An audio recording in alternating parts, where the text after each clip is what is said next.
Oke, ya baiklah. Bismillahirrahmanirrahim. Assalamualaikum warahmatullahi wabarakatuh.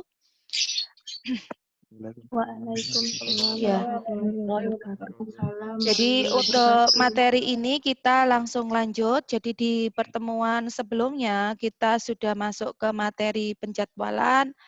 Di beberapa poin awal kita coba review sedikit, di mana untuk materi penjadwalan ini yang seperti kita sampaikan kemarin, tujuannya adalah, tujuannya adalah kita akan menentukan ya, jika ada beberapa job atau beberapa komponen yang harus kita proses dalam sebuah manufaktur, maka tujuan kita adalah menentukan kapan job-job tersebut harus dikerjakan pada masing-masing resource-nya atau pada masing-masing mesin. Untuk istilah-istilah akan kita lewati. Sebelum kita lanjutkan, masih saya akan coba tunjukkan. Seperti yang kemarin saya sampaikan bahwa untuk penjadwalan itu dibagi menjadi single stage dan multiple stage.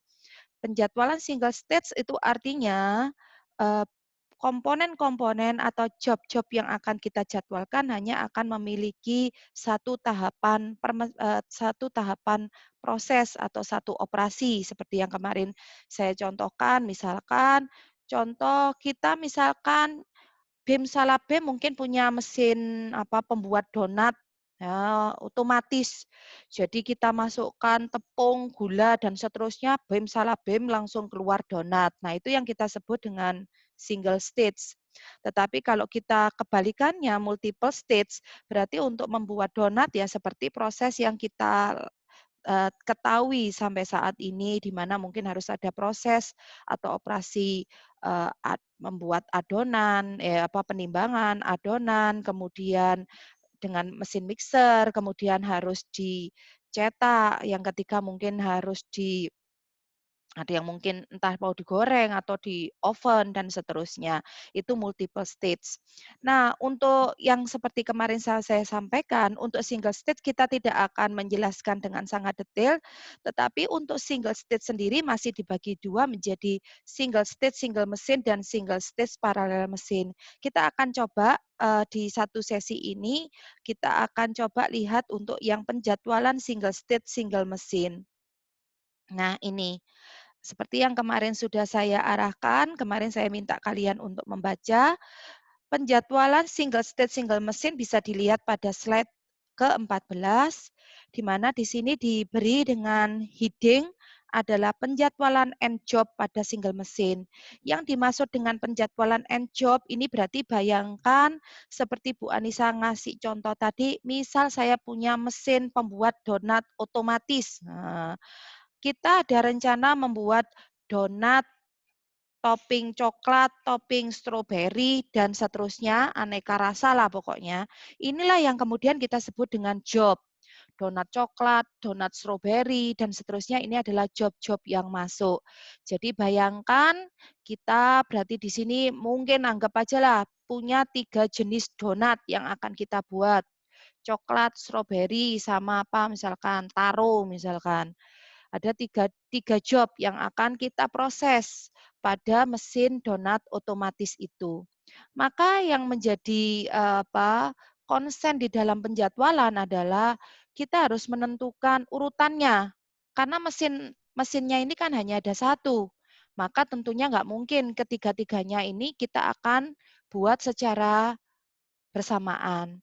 Dengan asumsi ketiga job ini datang di T sama dengan 0, seperti Bu Anissa yang kemarin sampaikan, dalam kuliah penjadwalan saat ini kita asumsikan saat datang job adalah di T sama dengan 0, berarti nanti tepung terigu dan seterusnya kita asumsikan untuk membuat donat coklat, donat stroberi, donat taro, dan seterusnya datang di T sama dengan 0, maka dengan berikutnya kita ketahui waktu prosesnya, walaupun mungkin di sini hanya beda topping, tapi kita asumsikan waktu prosesnya ketiga job ini berbeda, sehingga kita punya T1, T2, T3, dan TN.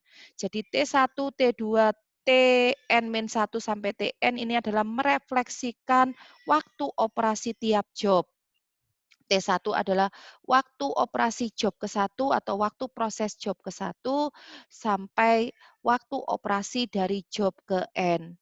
Maka dengan dua hal tadi, semua job datang di T sama dengan 0 dan kita udah tahu tiap job waktu prosesnya berapa, maka tujuan kita adalah menentukan urutan ya.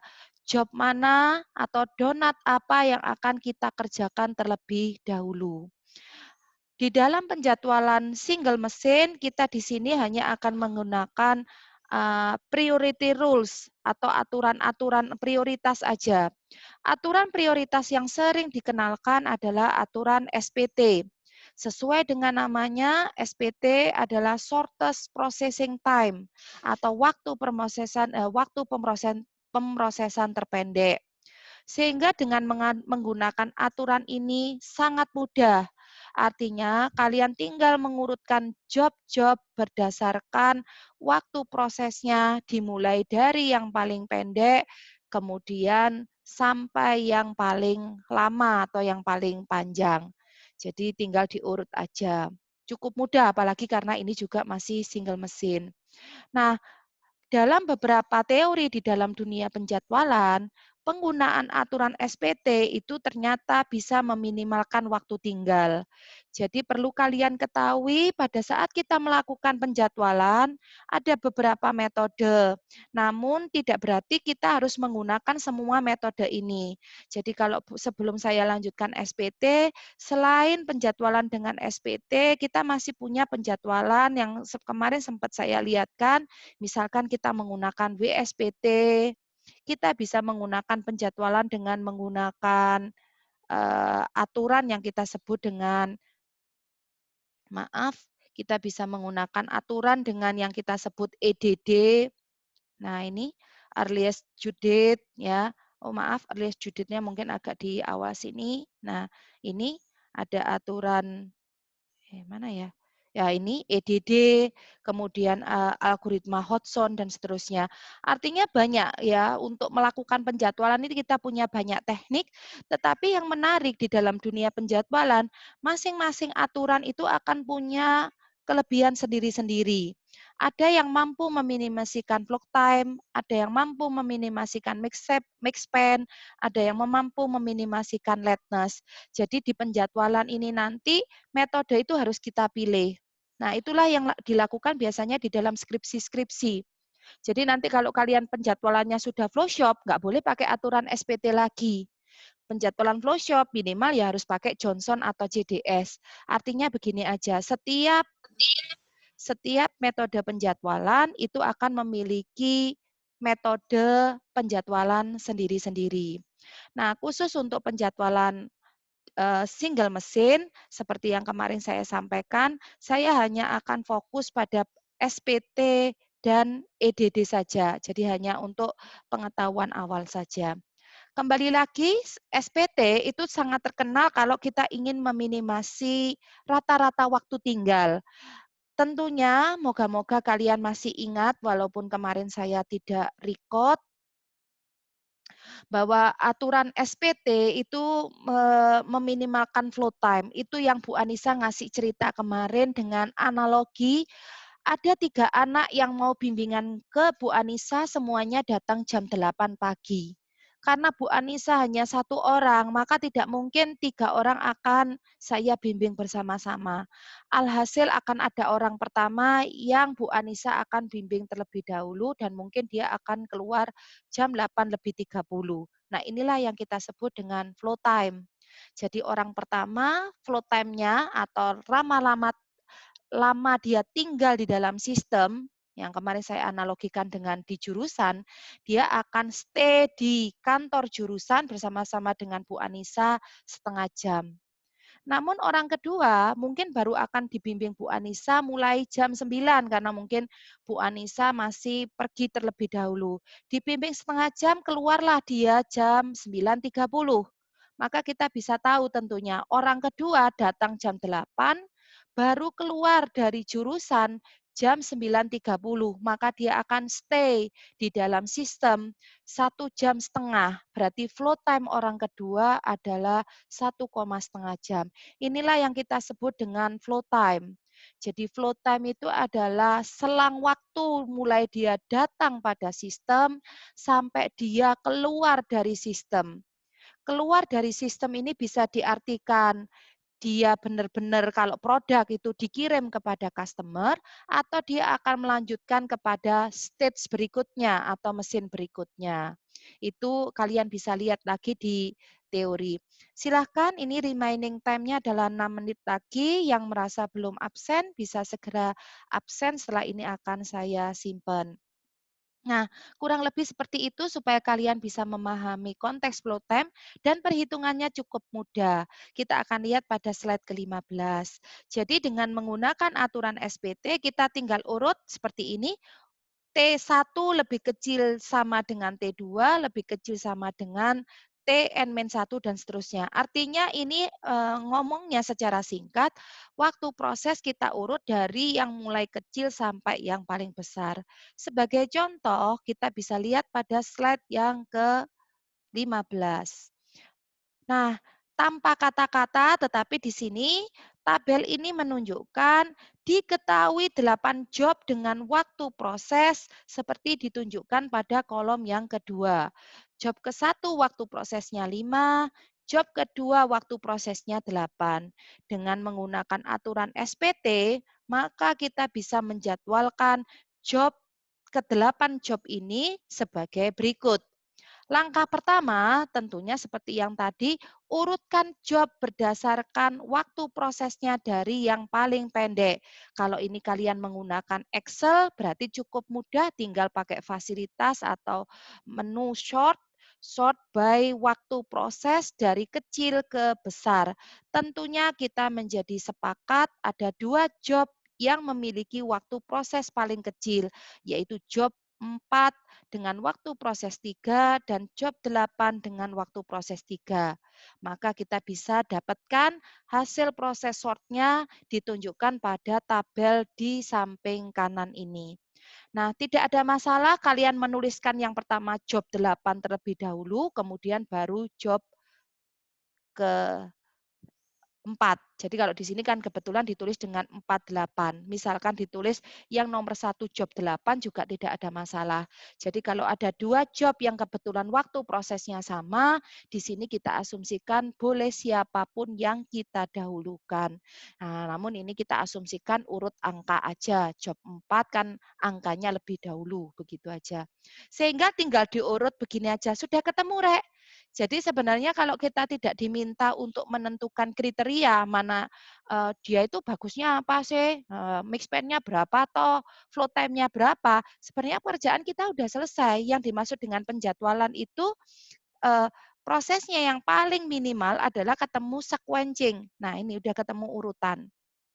Nah, namun tentunya kita sadar bahwa penjadwalan yang sempurna itu tidak hanya berarti berisi urutan job, tapi ingat kita harus tahu masing-masing job itu kapan dimulai dan kapan selesai. Nah, yang ini yang sekarang kita akan lihat.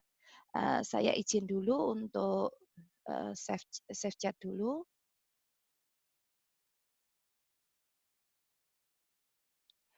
Oke, jadi eee, sesuai dengan waktu prosesnya, mohon maaf saya tidak akan menerangkan yang tabel, apa, kolom ketiga ini, tapi kita coba langsung lihat dengan Gantt saja. Nah, insya Allah Bu Anissa di pertemuan kemarin sudah nyampaikan Gantt. Teorinya adalah Gantt itu adalah sebuah, apa ya, diagram, ada sebuah peta yang akan memvisualisasikan urutan-urutan pengerjaan. Urutan-urutan pengerjaan job beserta kapan job itu harus dimulai dan kapan itu selesai. Nah, ini yang saya bilang, mohon maaf saya belum ada waktu untuk menambahkan waktu. Walaupun kemarin saya semangat ini sebenarnya mau menambahkan waktu di atasnya, tapi eh, moga-moga dengan kalian merekod nanti bisa di ini lagi. Jadi seperti yang tadi sudah Bu Anissa sampaikan, sesuai dengan aturan SPT kita dapatkan urutan jobnya adalah 4, 8, 1, 3, 7, dan seterusnya. Maka seperti yang tadi sudah kita kita sampaikan bahwa job keempat, 8 itu semuanya datang di T sama dengan 0, jadi asumsikan kita punya suatu sumbu, anggap sumbu ini adalah T sama dengan 0. Maka berikutnya, karena job keempat waktu prosesnya adalah 3, tentunya berarti job 4 ini datang di T sama dengan 0, diproses dalam waktu 3 menit atau 3 detik, maka dia akan selesai di menit T sama dengan 3. Jadi bayangkan 4 ini adalah sebuah balok yang menggambarkan waktu proses selama 3 menit. Maka kalian bisa lihat kenapa ukuran baloknya ini berbeda. Job 5, kenapa ukuran baloknya lebih panjang? Karena job 5 memiliki waktu proses yang lebih lama. Tentunya ini kalian tidak harus pakai penggaris skala yang sebenarnya. Yang penting semakin besar waktu prosesnya, maka ukuran baloknya harus semakin lebar. Dan kemudian kita bisa menuliskan seperti tadi yang Bu Anissa sampaikan, berarti saat selesainya job keempat adalah di menit ketiga. Mohon maaf kalau memang kalian sekarang PPT-nya sudah di-print, ya, mungkin bisa menambahkan di pojok kanan atas, ya, dari balok 4 ini dengan angka 3. Itu artinya saat selesainya job keempat adalah di menit ketiga. Nah, flow time-nya nanti saya sampaikan berikutnya, tolong di ini. Berikutnya, kita masuk ke job ke-8.